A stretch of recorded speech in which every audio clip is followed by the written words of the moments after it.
গগৈ, লুৰিনজ্যোতি গগৈ, অখিল গগৈ, আজিজুৰ ৰহমান একেলগ হৈছে নাই? কংগ্ৰেস আৰ ৰাইজৰ দল একেলগ হৈছে নাই? গতিকে আমি যুদ্ধটো কাৰ লগত কৰিছো? বিজেপিৰ লগত, হয় নাই?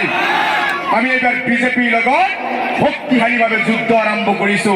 এই বিজেপিক আমি উৎখাত কৰিবই লাগিব। যি বিজেপিয়ে মুছলমানক, এই হিমন্ত বিশ্ব শৰ্মাই কয় মই মুছলমানক অত্যাচাৰ কৰিমেই, কয় নাই? হিমন্ত বিশ্ব শৰ্মাই কয় মুছলমান ৰিক্সাৱালাৰ ভাড়া 5 টকা হলে 4 টকা দিবলৈ মানুহক কয়, কয় নাই? মুছলমানৰ মাসকলক সন্তান জন্ম দিয়া মেচিন বুলি কয়, কয় নাই? আমাৰ নবী হযৰত মুহাম্মদ সাল্লাল্লাহু আলাইহি সাল্লামৰ বিৰুদ্ধে এই বিজেপি নেতাসকলে কুটু মন্তব্য কৰে, কয় নাই? আৰু হিমন্ত বিশ্ব শৰ্মাই টিভিৰ পৰ্দাত কি কৈছিল?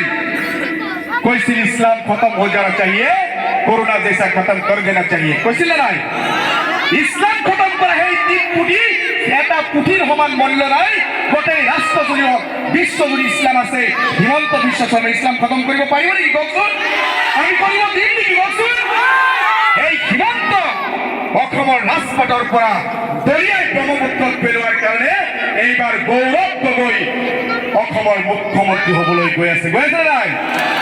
আৰু গৌৰৱ গগৈ, অখিল গগৈ মিলি কংগ্ৰেছ আৰু ৰাইজৰ দলৰ উমৈহতীয়া প্ৰাৰ্থী হিচাপে প্ৰত্যাগ কৰিছে।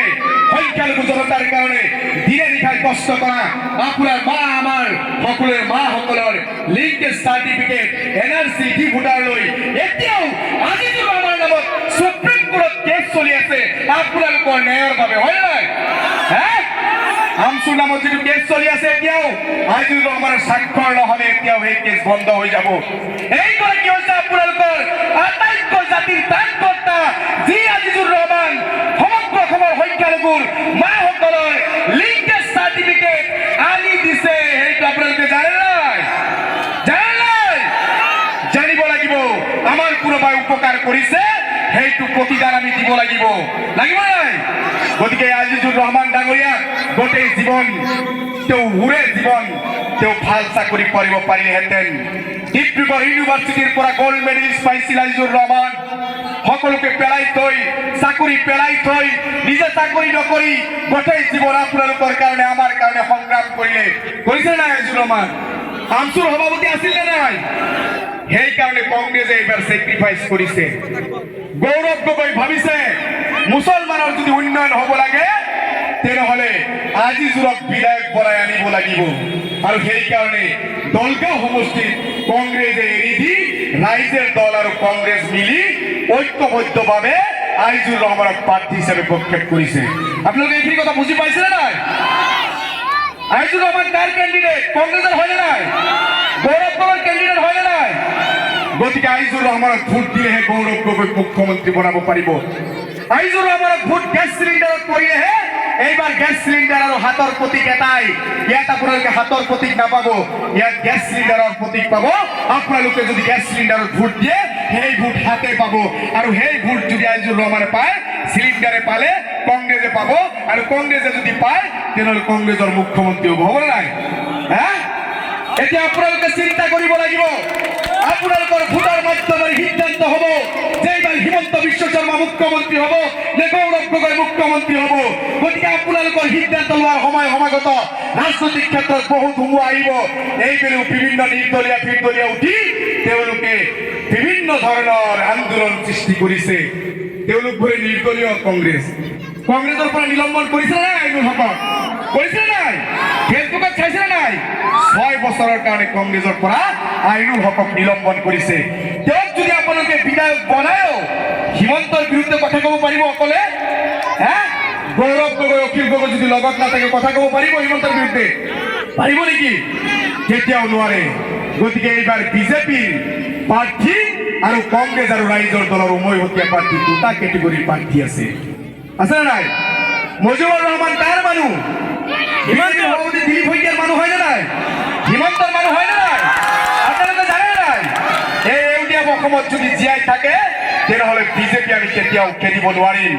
এইকাৰণেই কৈছো ইয়াত বহি থকা যিমানখিনি মুছলমানৰ সন্তান আছে, গোটেই অসমৰ যিমানখিনি মুছলমানৰ সন্তান আছে, আমি 34% সকলো মুছলমান মোকো যদি আপোনালোকে বান্ধি থৈ ইউডিএফক ভোট দিবলৈ কয় এটা মুছলমানৰ ভোট যদি আমি বেলেগ জায়গাত নিদিওঁ সকলো ভোট যদি আমি ইউডিএফক প্ৰদান কৰোঁ ইউডিএফে চৰকাৰ গঠন কৰিব পাৰিব নেকি পাৰিব আমি যিমানে মুছলমান মুছলমান মুছলমান মুছলমান কৰি একলগ হম সিমানে হিন্দু ভাইসকল একলগ হব হ'ব না নাই হ্যাঁ আমরা যদি একলগ হই হারি হিন্দুরা বই থাকবো নি কই বই থাকবো হ্যাঁ এরে যদি আমার একটু মাইরে দেন যেগুলো এই ভাই যদি আমার মারে তাহলে নারাই দেবো আমার আর ভাই নবী তাই না হ্যাঁ তাহলে আপনারা মিলিয়ে দিয়ে ভাই এনে যদি নিজের স্বাস্থ্য ভাই বংশ বুনিয়ে সব নিয়ে আমার মারে তাহলে আমার ঘুম ফিরে নি রাম দুলাই দিব না আমাকে বাড়ির বংশ বুনিয়ে মিলে দিব না গতিকে আমরা যদি মুসলমান মুসলমান একলগ হই হিন্দুর ভাইরা বই থাকবো নি কই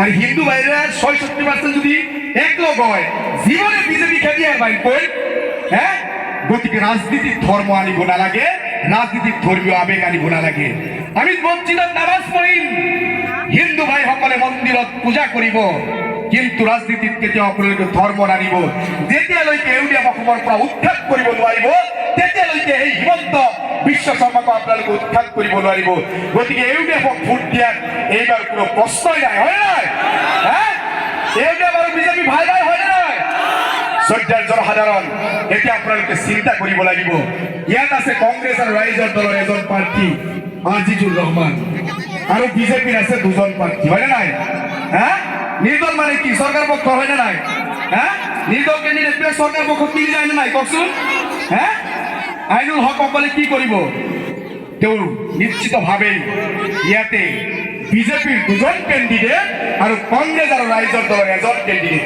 এতিয়া আপোনালোকৰ ওপৰত মই চিন্তাটো এৰিছো আপোনালোকৰ ভৰিৰ তলৰ মাটি ৰক্ষা কৰাৰ কাৰণে আইনুল হকক জিতাব নজিবুল হকক জিতাব আইজুৰ ৰহমানক জিতাব কক কাক জিতাব হ্যাঁ এই হিমন্ত বিশ্ব শৰ্মাই কৈছে ইতিমধ্যে ১.৫ লাখ বিঘা মাটি উচ্ছেদ কৰিলো অহাবাৰ যদি আমি চৰকাৰ গঠন কৰিব পাৰো ৫ লাখ বিঘা ভূমি অসমৰ পৰা উচ্ছেদ কৰিম কৈছিল নাই এতিয়া চিন্তা কৰক এই হিমন্ত বিশ্ব শৰ্মা যদি অসমৰ মুখ্যমন্ত্ৰী হ'ব পাৰে আপোনাৰ মোৰ মাটিৰ ভৰিৰ তলৰ পৰা মাটি থাকিব নেকি ভৰিৰ তলত মাটি থাকিব নেকি অসমৰ মুছলমানৰ কেতিয়াও নাথাকে গতিকে আমি এইবাৰ যদি নিজৰ ভৰিৰ তলৰ মাটি সুৰক্ষা কৰিব লাগে আপুনি যদি অসমত সন্মান সহ জীয়াই থাকিব লাগে আপোনাৰ মাক যদি বাংলাদেশত যদি পঠাব লাগে আপোনাৰ ডিউটাৰৰ সমস্যা যদি সমাধান কৰিব লাগে এনআৰচিৰ সমস্যা যদি সমাধান কৰিব লাগে আমাৰ মাটিৰ পট্টা যদি আমি পাব লাগে 1 টকা নিদিয়াকৈ যদি আমি অৰুণোদয় পাব লাগে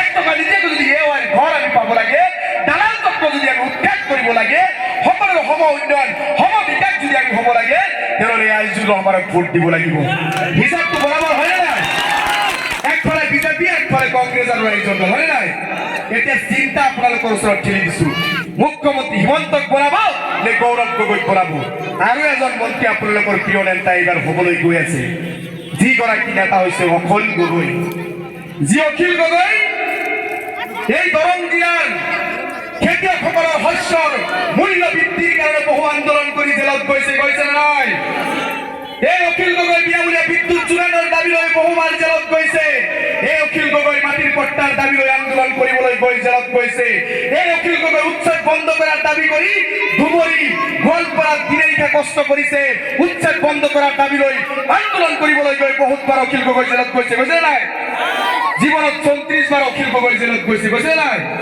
যি অখিল গগৈ জনতাৰ কাৰণে সংগ্ৰাম কৰি জীৱনত ৩৬ বাৰ জেলত গৈছে তাৰ মূৰ আশীৰ্বাদ আইজুৰ ৰহমানৰ মূৰত আছে আইজুৰ ৰহমান ডাঙৰীয়া এনআৰচিৰ কাৰণে যুদ্ধ কৰিছে ডি ভোটাৰৰ কাৰণে যুদ্ধ কৰিছে এই আইনুল হকাই ডি ভোটাৰৰ ফুল মিনিং ক'ব পাৰিব নেকি আইনুল হকে ক'ব পাৰিব নেকি এনআৰচি ফুল মিনিং ক'ব পাৰিব নেকি কেতিয়াও নোৱাৰে আপোনাৰ 5 বছৰৰ ভৱিষ্যত আপুনি 9 তাৰিখে সিদ্ধান্ত ল'ব অনাগত 5 বছৰ আপোনাৰ জীৱন কেনেকুৱা যাব আপোনাৰ ৰাস্তা ঘাট আপোনাৰ জাতিগত সমস্যা এনআৰচি ডি ভোটাৰ মাটিৰ পট্টা এইবোৰ সমস্যা কাৰ ওচৰত দায়িত্ব দিব এনআৰচিৰ ফুল মিনিং যিগৰাকী উচ্চাৰণ কৰিব নোৱাৰে নমিনেশ্যন না নমূল্যায়ন কয় সেইগৰাকী মানুহক ভোট দিব না বিজেপিৰ দালাল ইউডিএফৰ নেতাসকলক ভোট দিব কওক কাক দিব ৰাইজৰ দল আৰু কংগ্ৰেছক দিব নে নাই সকলে এটা কথাই শেষত অনুৰোধ জনাম যেহেতু কেণ্ডিডেট আছে মোৰ গৰু মই এটা সময় কাম কৰিছিলোঁ এখেতৰ সৰলতা, জাতিৰ প্ৰতি দায়িত্ববোধ, তেওঁ জাতিটোৰ কাৰণে কিমান কষ্ট কৰিছে, কিমানবাৰ আপোনালোকৰ দহৰ কাৰণে তেওঁ নিজে এক মাহ ৰোজা থাকি, নিজে ৰান্ধি ৰোজা থাকি কিমান যে ঘূৰিছে। কাৰণ চেহেৰীৰ সময়ত দিল্লী হোটেল পোৱা নাযায়, মানে ঠাণ্ডা ভাত চেহেৰীৰ সময়ত খাইছে আপোনালোকৰ কাৰণে, সকলো পেলাই থৈ দিল্লীত এনআৰচিৰ কাৰণে যুদ্ধ দিছে। গতিকে এইগৰাকী মানুহৰ লগত আমি সদায় থাকিব লাগিব। এখেত যেহেতু আমাৰ কাৰণে কান্দে, এখেত যেহেতু আমাৰ কাৰণে কাম কৰে, এই নিষ্পেষিত লাঞ্ছিত বঞ্চিত মানুহৰ কণ্ঠ হিচাপে যিহেতু নিজৰ জীৱন উৎসৰ্গা কৰিছে, তেওঁ আপোনালোকৰ সেৱা কৰাৰ কাৰণে এই দলগত নিৰ্বাচনক গৌৰৱ গগৈ আৰু অখিল গগৈ মিলি আপোনালোকৰ সন্মুখত দিছে। আমি যদি জাতিক ভাল পাওঁ, আমি যদি নিজৰ অঞ্চলটোক ভাল পাওঁ, আমি যদি জাতিক ৰক্ষা কৰিব বিচাৰো, ভৰিৰ তলত থকা মাটিখিনিক যদি আমি ৰক্ষা কৰিব বিচাৰো আৰু মাক যদি ডিভোটাৰৰ পৰা বচাব বিচাৰো, আমাৰ নাম যদি এনআৰচিক সন্নিবিষ্ট কৰিব বিচাৰো, তেনেহ'লে আজিজুৰ ৰহমানৰ বাহিৰে আমাৰ ভোট দিয়াৰ জায়গা আছে নেকি? আছে নেকি? নিশ্চিতভাৱেই নাই। গতিকে এই মূল্যৱান ভোট আপোনালোকে এইখিনি মানুহে দিলেই নহ'ব। কংগ্ৰেছৰ হাত হ'লে সকলো মাসকলে চিনি পায়, মুখস্থ এটা প্ৰতীক, সকলোৱে ভাল পোৱা এটা প্ৰতীক, হয়নে নাই? যেহেতু ইয়াতে চিলিণ্ডাৰৰ ছবিত কংগ্ৰেছৰ মানুহে খেলিছে, সকলোৱে মিলি খেলিছে, এইখিনি মানুহক মই ভৰিত পৰি অনুৰোধ জনাম, আপোনালোকৰ কোনোবাৰ সন্তানৰ বয়সৰ মই মনিৰুজ্জামান, কোনোবাৰ ভাইটি সমতুল্য, মই এইখন আপোনালোকৰ বিধায়কৰ পিছে পিছে বিধায়ক বনোৱাৰ পিছত মই ঘূৰিবলৈ নাহোঁ।